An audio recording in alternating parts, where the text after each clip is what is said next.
Christmas series 1 magic wine.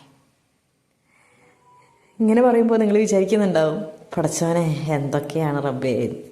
നമ്മൾ സാധാരണയായിട്ട് ഉണ്ടാക്കുന്നതിൽ നിന്ന് വ്യത്യസ്തമായിട്ടുള്ള ഒരു അടിപൊളി മാജിക് വൈനാണ് ഇന്ന് ഉണ്ടാക്കാൻ പോകുന്നത്. ഗ്രേപ്പ് വൈനാണ്. നമ്മൾ എന്നും ഉണ്ടാക്കുന്നതിൽ നിന്ന് വ്യത്യസ്തമാണ് ഇന്നത്തെ വൈൻ പ്രിപ്പറേഷൻ എന്ന് പറയുന്നത്. ഇതൊരു ദിവസം കഴിഞ്ഞിട്ടുള്ള വൈനാണ്. ഇപ്പോൾ തന്നെ നമുക്ക് മത്ത് പിടിപ്പിക്കുന്ന സ്മെല്ലാണ് കേട്ടോ. ഇത് നിങ്ങൾ ഉണ്ടാക്കുമ്പോഴാണ് കറക്റ്റായിട്ട് അതിൻ്റെ ആ ഒരു സ്മെല്ലൊക്കെ മനസ്സിലാക്കാൻ പറ്റുള്ളൂ. അപ്പോൾ ഞാൻ എല്ലാ ദിവസവും ഇത് നമ്മൾ വൈനൊന്ന് ഇളക്കി കൊടുക്കണമല്ലോ. അപ്പോൾ അതിൻ്റെ ഭാഗമായിട്ട് ജസ്റ്റ് ഒന്ന് ഇളക്കി കൊടുക്കുന്ന ഒരു സീനാണ് നിങ്ങളിപ്പോൾ കാണുന്നത്. നല്ല സ്മെല്ലാട്ടോ. അപ്പോൾ നമുക്കിത് എങ്ങനെയാണ് റെഡിയാക്കുന്നതെന്ന് നോക്കാം. കുറേ ദിവസമൊന്നും വേണ്ട കേട്ടോ.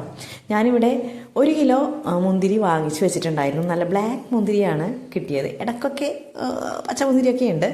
പക്ഷേ 1 കിലോ ഞാൻ ഉണ്ടാക്കുന്ന സമയമാകുമ്പോഴേക്കും 1 കിലോ ഒന്നുമില്ല. എൻ്റെ മക്കളൊക്കെ തിന്ന് തീർത്ത് ഒരു 1/2 കിലോ കഷ്ടിച്ചുണ്ടോ എന്നുള്ളത് എനിക്ക് സംശയമാണ്. എന്നാലും വേണ്ടില്ല, നമുക്ക് എന്തായാലും ചെയ്തല്ലേ പറ്റുള്ളൂ. അപ്പോൾ നമ്മളിവിടെ റെഡിയാക്കാൻ തുടങ്ങിയാണ്. നന്നായിട്ട് ഉപ്പിട്ട് കഴുകി വൃത്തിയാക്കിയിട്ടുള്ള മുന്തിരിയാണ്. അതിനെ നമ്മളിങ്ങനെ ഓരോന്നോരോന്നായിട്ട് ഇങ്ങനെ മാറ്റിയെടുക്കാം കേട്ടോ. അപ്പോൾ അതിനുശേഷം നമ്മളൊരു ബൗളിലേക്ക് ഇട്ട് കൊടുക്കുക. ഉപ്പൊക്കെ ഇട്ട് വൃത്തിയാക്കിയതിന് ശേഷമാണ്.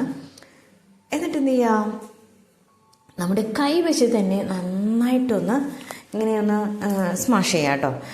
ഇനി ഫുള്ളായിട്ടിങ്ങനെ പ്ലീ ഒന്നും ആവണ്ട.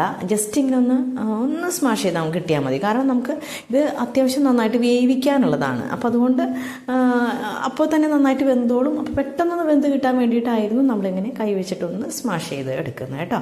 കണ്ടോ, ഇതേപോലെ ജസ്റ്റ് ഒന്ന് ചെയ്താൽ മതി. ആ തോലൊന്ന് ജസ്റ്റ് ഒന്ന് വിടിയിച്ചാൽ മാത്രം മതിയാവും കേട്ടോ. എല്ലാതൊന്നും ഞാൻ ചെയ്തപ്പോൾ ആയിട്ടൊന്നുമില്ല.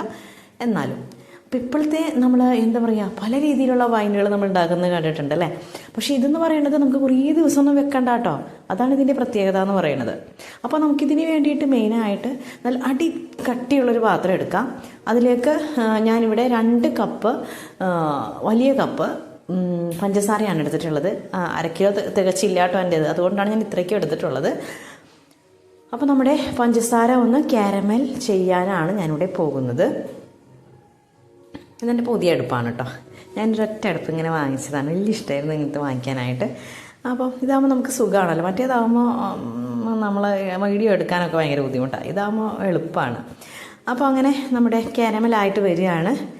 ജസ്റ്റ് ഒന്ന് ഇളക്കി കൊടുക്കാണ്ട് തന്നെ ആവും. ഇത് ഇത്തിരി അധികം ഉള്ളതുകൊണ്ടാണ് ജസ്റ്റ് ഒന്ന് ഇങ്ങനെ ഇളക്കി കൊടുക്കുന്നത്. അപ്പോൾ നന്നായിട്ട് കാരമലായിട്ട് ഇങ്ങനെ വരുന്ന സമയത്ത് നമുക്ക് എന്ത് ചെയ്യുക, അതിലേക്ക് ഒരു 2 കപ്പ് വെള്ളം കൂടി ആഡ് ചെയ്ത് കൊടുക്കുക. അപ്പോൾ ആഡ് ചെയ്ത് കൊടുക്കുന്ന സമയത്ത് മുഖം കൊണ്ടുവന്നിട്ട് ഇങ്ങനെ കുനിച്ച് വെക്കണ്ട. കാരണം ഇത് പൊട്ടിത്തെറിച്ച് മേൽക്കൊക്കെ വീഴും. അപ്പോൾ അതുകൊണ്ട് ഇത്തിരി നീങ്ങി നിന്നിട്ട് ഇതൊക്കെ ആക്കി കൊടുക്കുക കേട്ടോ. അപ്പോൾ ഇതൊക്കെ ഹൈ ഫ്ലെയിമിൽ ഇരുന്നിട്ട് തന്നെ ചെയ്തോട്ടെ. ഈ സമയത്തൊക്കെ ഒന്ന് പ്രത്യേകം ശ്രദ്ധിച്ചാൽ മാത്രം മതി. അപ്പോൾ നമുക്കിങ്ങനെ കയ്യിലിങ്ങനെ ഇരിക്കുന്നതുകൊണ്ട് ഇങ്ങനെ പൊന്തി പോരും കേട്ടോ. അപ്പോൾ നമുക്ക് വിചാരിക്കേണ്ട പടച്ചോനെ പണി വാളിയെന്ന് വിചാരിക്കേണ്ട. സംഭവം ഇത് അലിഞ്ഞ് ഇളക്കും തോറും ഈ കാരമലായത് ഇങ്ങനെ വെള്ളത്തിൽ അലിഞ്ഞിങ്ങനെ മാറും കേട്ടോ. അപ്പോൾ ഇങ്ങനെ ചെയ്യുന്നത് കൊണ്ടുള്ള ഗുണം എന്താണെന്ന് വെച്ചിട്ടുണ്ടെങ്കിൽ നമ്മുടെ വൈനിന് കറക്റ്റായിട്ടുള്ള ഒരു എന്താ പറയുക, ഒരു കളർ വരും. നമ്മൾ വൈൻ ഉണ്ടാക്കുമ്പോൾ ചിലതൊക്കെ കണ്ടിട്ടുണ്ടാവും, ഇങ്ങനെ ഭയങ്കര ഒരു ബ്ലാക്ക് കളർ അല്ലാത്ത മുന്തിരിയൊക്കെ ആണെന്നുണ്ടെങ്കിൽ കളർ അധികം വരില്ല. ഇതാവുമ്പോൾ കറക്റ്റായിട്ടുള്ള ആ ഒരു കളറും കിട്ടും, ഒരു പ്രത്യേക ഒരു ടേസ്റ്റും കൂടിയാണ് കേട്ടോ ഇങ്ങനെ ചെയ്ത് കഴിഞ്ഞിട്ടുണ്ടെങ്കിൽ. കാണും, ഇപ്പം നമ്മുടെ ആ ഒരു കാരമലൊക്കെ നന്നായിട്ട് വെള്ളം ഒഴിച്ച് നല്ല ക്ലിയർ ആയിട്ട് വന്നിട്ടുണ്ട്.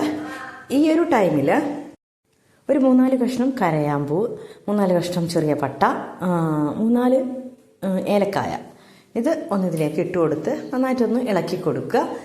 എന്നിട്ട് നമ്മൾ എന്ത് ചെയ്യുക, നമ്മൾ നേരത്തെ സ്മാഷാക്കി വെച്ചിട്ടുള്ള ആ ഒരു മുന്തിരി ഇതിലേക്ക് ഇട്ട് കൊടുക്കുക. ഇട്ട് കൊടുത്തതിന് ശേഷം നന്നായിട്ട് ഒന്ന് ഇളക്കി കൊടുക്കുക കേട്ടോ. ഇളക്കി കൊടുത്തതിന് ശേഷം ഇത് നന്നായിട്ടൊന്ന് തിളച്ച് വരണം. ഇതാണ് ഇതിൻ്റെ പരുവം എന്ന് പറയുന്നത്. നന്നായിട്ടൊന്ന് ഇങ്ങനെ പൊന്തി വരുമല്ലോ. നന്നായിട്ടൊന്ന് പൊന്തി വന്ന് ഒരു 2-3 മിനിറ്റ് തിളച്ചാൽ മതിയാകും. അതിനുശേഷം നമ്മളിത് ഓഫ് ചെയ്ത് വെക്കുകയാണ് ചെയ്യുന്നത്. ഓഫ് ചെയ്ത് വെച്ചിട്ട് നമ്മളെന്ത് ചെയ്യാം, ഒന്ന് ഭയങ്കരമായിട്ട് ചൂടാറാൻ നിൽക്കണം എന്നില്ല.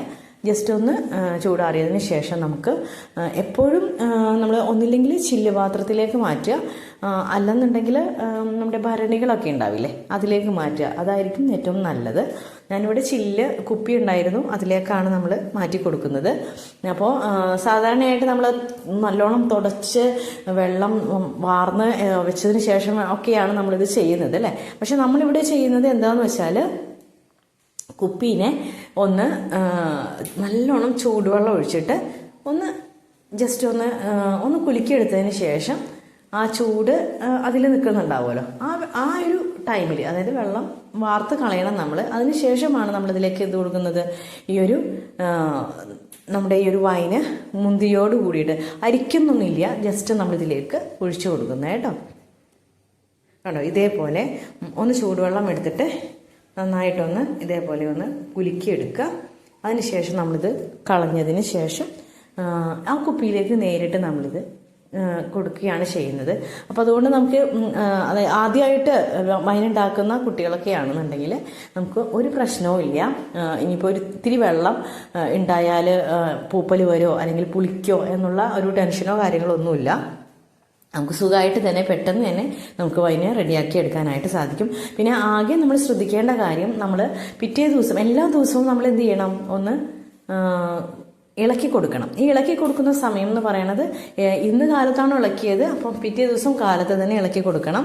അതുപോലെ എടുക്കുന്ന കയ്യിൽ സ്റ്റീലാണെങ്കിലും മരത്തിൻ്റെ തവിയാണെങ്കിലും എല്ലാതും നമ്മൾ നന്നായിട്ടൊന്ന് തുടച്ച് വൃത്തിയാക്കിയതിന് ശേഷം, വെള്ളം ഒട്ടും തന്നെ പാടില്ല, അത് മാത്രം നമ്മളൊന്ന് ശ്രദ്ധിച്ചാൽ മതിയാവും കേട്ടോ.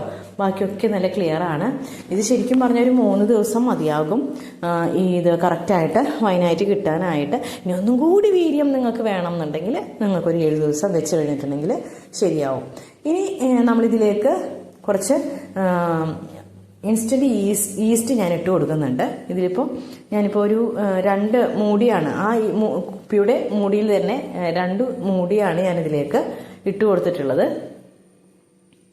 ചിലർ നമ്മുടെ ഗോതമ്പിൻ്റെ നുറുക്ക് ഇങ്ങനെ ഇട്ട് കൊടുക്കും. ഞാനിതിൽ അതൊന്നും ചെയ്യുന്നില്ല കേട്ടോ, അല്ലാതെ തന്നെ നമുക്കിത് കറക്റ്റായിട്ട് കിട്ടുന്നുണ്ട്. അപ്പോൾ നമ്മുടെ മൂടി ഇതേപോലെ നല്ലൊരു വൈറ്റ് തുണി വെച്ചിട്ട് നന്നായിട്ടൊന്ന് പ്രസ് ചെയ്ത് മൂടിയതിന് ശേഷം നമുക്കിത് എന്ത് ചെയ്യുക, ഒന്ന് മാറ്റി വെക്കാം. പിറ്റേ ദിവസവും ഈ ഒരു ടൈമിൽ നിങ്ങൾ ഇളക്കി കൊടുക്കുക. എന്നിട്ട് 3 ദിവസം കഴിയുമ്പോൾ നമുക്കിത് എടുക്കാം. ഞാനിതിപ്പോൾ എടുക്കുന്ന ടൈം ഇവിടെ കാണിക്കുന്നില്ല, അത് നമുക്ക് വേറൊരു വീഡിയോ ആയിട്ട് ഞാൻ ചെയ്യുന്നതാണ്. അപ്പോൾ എല്ലാവരും ഇന്ന് തന്നെ ഈ ഒരു വീഡിയോ ചെയ്ത് കണ്ടിട്ട് ഇതേപോലെ ഒന്ന് ചെയ്ത് നോക്കുക, ട്രൈ ചെയ്ത് നോക്കുക. ബിഗിനേഴ്സിനൊക്കെ ഏറ്റവും എളുപ്പത്തിൽ ചെയ്യാൻ പറ്റുന്ന ഒരു വൈനാണ് കേട്ടോ. കാണുന്ന കൂട്ടത്തിൽ ഫോളോ ചെയ്യാനായിട്ട് ആരും മറക്കണ്ട. നമ്മുടെ ക്രിസ്മസ് നമ്പർ സീരീസ് 2 ഉടനെ തന്നെ വരുന്നതായിരിക്കും.